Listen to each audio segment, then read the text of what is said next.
20 তারিখ থেকে একটা নির্দিষ্ট সময়ে জমায়েত হয়ে অবস্থান করছেন, সন্ধ্যার পর ফিরে যাচ্ছেন, আবার পরদিন আসছেন। এটা আপনারা যে বিচ্ছিন্নভাবে করছেন ঘটনা তা না। দিল্লিতে যন্তর মন্তরে প্রথমে ককরোচ পার্টি বলে এখন যে নতুন পার্টি, আসলে এই নামটা ইনডাইরেক্টলি আমি বলবো চিফ জাস্টিস অফ ইন্ডিয়া, এই প্রশ্নগুলোকে ভিত্তি করে ছাত্র যুবদের মধ্যে যখন খুব বিক্ষোভ ধুমায়িত হচ্ছিল, এই বিষয় নিয়ে যখন chief justice of India supreme court তার দৃষ্টি আকর্ষণ করার চেষ্টা করছিল, সে এই বিক্ষোভটাকে উপেক্ষা করার চেষ্টা করেছে এবং এদেরকে এই ককরোচ বলে সম্বোধন করার চেষ্টা করেছে। কাজেই তার প্রতিবাদে এবং তাকে চ্যালেঞ্জ জানিয়ে এই ককরোচ পার্টি তৈরি হয়েছে। তাতে অধিকাংশই ছাত্র এবং যুবাংশ।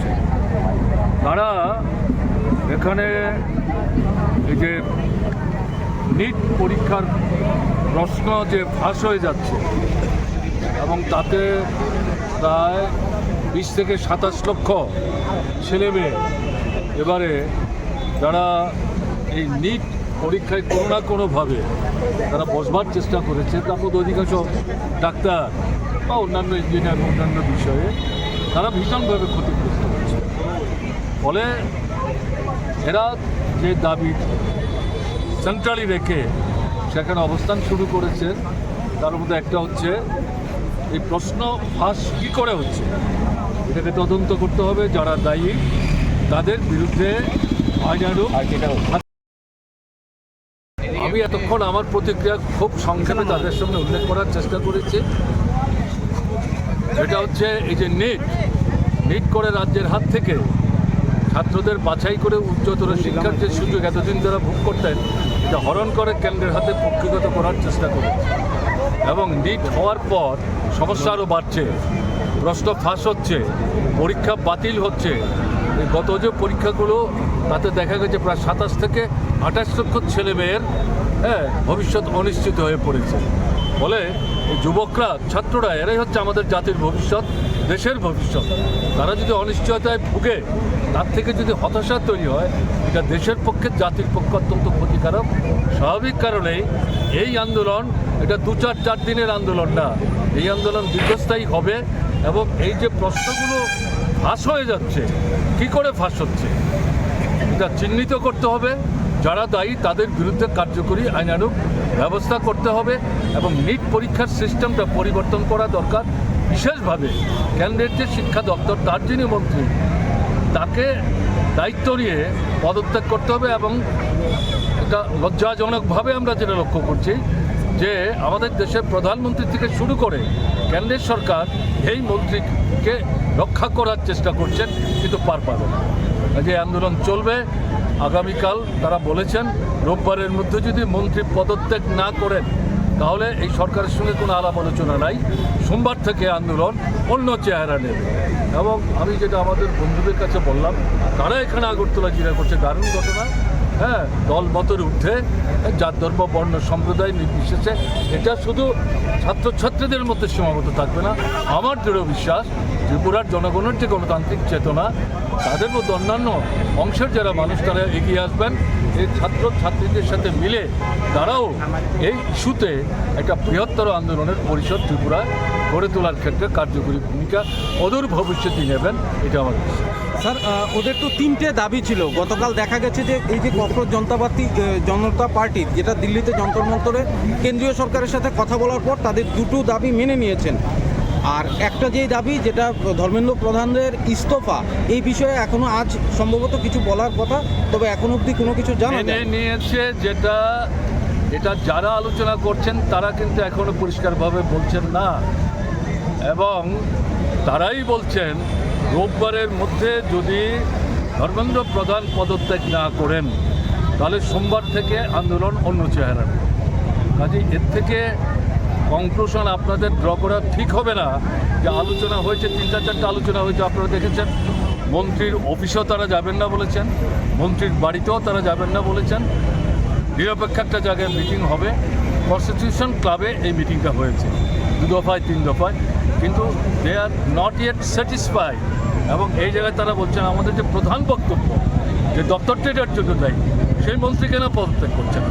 হয় সে পদত্যাগ করুক, অথবা তাকে সরকার থেকে, মন্ত্রিসভা থেকে তাকে হটিয়ে দেওয়া হোক। কোনোটা নিয়েই প্রধানমন্ত্রী বা অন্যরা কেউ বলছেন না। কাজে এই জায়গায় এই কনক্লুশন এক্ষুনি ড্র করা ঠিক হবে না। দিনের মধ্যে 2টা মিলেছে, একটা হয়নি, এর মধ্যে কোনোটারই কিন্তু কোনো মীমাংসা। Let us wait and see. সামাজিক মাধ্যমে বলছে সেই বিষয়ে কি বলবেন? সে বিষয়ে বিভিন্ন ব্যক্তি বিশেষরা তারাই বলবার চেষ্টা করেছে। পার্লামেন্ট চলছে, আপনি মধ্যরাত্রিতে কেন করছেন? পার্লামেন্টের মতো তো আমরা কথা বলতে চাইছি এই বিষয়টা, রাজ্যসভাতে এবং লোকসভাতে। আপনি মধ্যরাত্রিতে সবাইকে ঘুম পাড়িয়ে রেখে আপনার কথা আপনি বলে যাচ্ছেন, কেন আপনি পার্লামেন্টের মধ্যে দাঁড়িয়ে আমরা যে বিষয়ে আলোচনা করতে চাইছি সেখানে কেন আপনি আলোচনা করছেন? তার অর্থটা কি? তার অর্থ দাঁড়াচ্ছে লোকসভা এবং রাজ্যসভার যারা নেতৃত্ব করছেন সাংসদদের মধ্যে, তাদের নেতৃত্বের এই যে প্রতিক্রিয়া, তার থেকে এটা মোর দেন ক্লিয়ার যে they are not satisfied with the speech he made during this time. কেউ কেউ শাসক দলের থেকে এগুলো নিয়ে আগাম কিছু মন্তব্য করা অতিরঞ্জন হবে। এক এক দেশে এক এক রকম পরিস্থিতি, আন্দোলন হয়, সংগ্রাম হয়।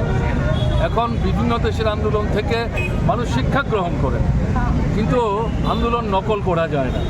এই যে বাংলাদেশে কী হয়েছে, নেপালে কী হয়েছে, ভারতবর্ষের মানুষ আমরা জানি। কাজে ভারতবর্ষে এখন যে আন্দোলনটা চলছে এটাকে বাংলাদেশ নেপালের সঙ্গে মিলিয়ে ফেলাটা সঠিক হবে না, এটা এখানকার ধারায় চলছে। একটা বিষয়, পুলিশ মহানির্দেশকের মৃত্যু নিয়ে যে ইনভেস্টিগেশন দিল, আই হ্যাভ নট কাম। না আপনাদের পার্টির জুডিশিয়াল ইনকোয়ারি চেয়েছিলেন, এটা তো দেয়নি গভর্নমেন্ট। এটা নিয়ে যদি কথা বলতে চান আলাদা করে আসবেন, আমি এখানটায় এ নিয়ে তো বিরোধী দলে নাকি তাদের সিজেপির যে বর্তমান যে সমমতকে সাপোর্ট করার যে আন্দোলন, ওটাকে হাইজেক করছে বলে একটা অভিযোগ এক অংশের লোক করছে, তো ওটার উপরে কিছু বলবেন? কারা করছে? বিশেষ করে যারা শাসক দলের থেকে আছে ওরা তারাও তাই করবে। তারাও চায় না এদের আন্দোলন চলুক, আমরা এখানে আসি, অন্যান্য মানুষ অংশগ্রহণ করুক, যেটা আমি তাদের কাছে বলবার চেষ্টা করেছি। প্রথম দিকেই তো আসতে পারতাম, আসতে কেউ বাধা দেয়নি, আমন্ত্রণও করে আমি নিজেই ভেবেছিলাম, কিন্তু পরে আমারই মনে হয়েছে এটাতে একটা বিভ্রান্তি তৈরি হতে পারে। এখন 20 তারিখের পর থেকে আজকে 25 তারিখ চলছে, 5 দিনই হয়ে গেল। সারা দেশের পরিস্থিতি, আমাদের রাজ্যের পরিস্থিতি, তাতে আমার মনে হয়েছে এরপরে বোধহয় নিজেকে পেছনে ঠেলে রাখা ঠিক না, যাওয়া উচিত।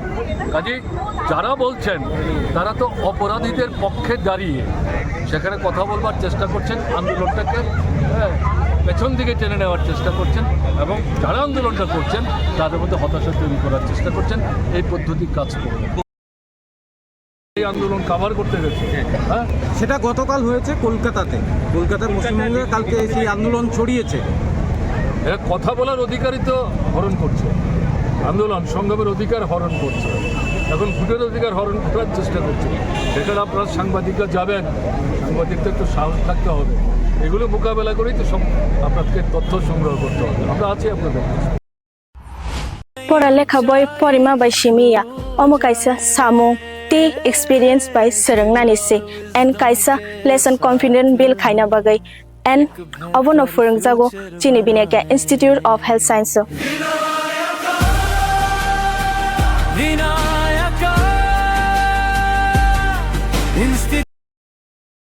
इस रथ यात्रा के पावन अवसर पर स्वर्ण कमल ज्वेलर्स लेकर आया है स्वर्ण वर्षा। 1 जुलाई से 25 जुलाई तक अपना पुराना गोल्ड उसकी प्योरिटी के हिसाब से कंप्लीट वैल्यू पर एक्सचेंज कीजिए। पाइए गोल्ड ज्वेलरी के मेकिंग चार्ज पर 30% ऑफ और डायमंड ज्वेलरी के मेकिंग चार्ज पर 100% ऑफ। हर परचेज पर अशोर्ड गिफ्ट्स भी और सिर्फ बिल अमाउंट का 25% पे करके अपना गोल्ड रेट आज ही बुक कीजिए। तो इस रथ यात्रा खुशियों के साथ बचतों की भी हो स्वर्ण वर्षा। स्वर्ण कमल ज्वेलर्स, विश्वास, गुणवत्ता और बेहतरीन डिजाइन का नाम।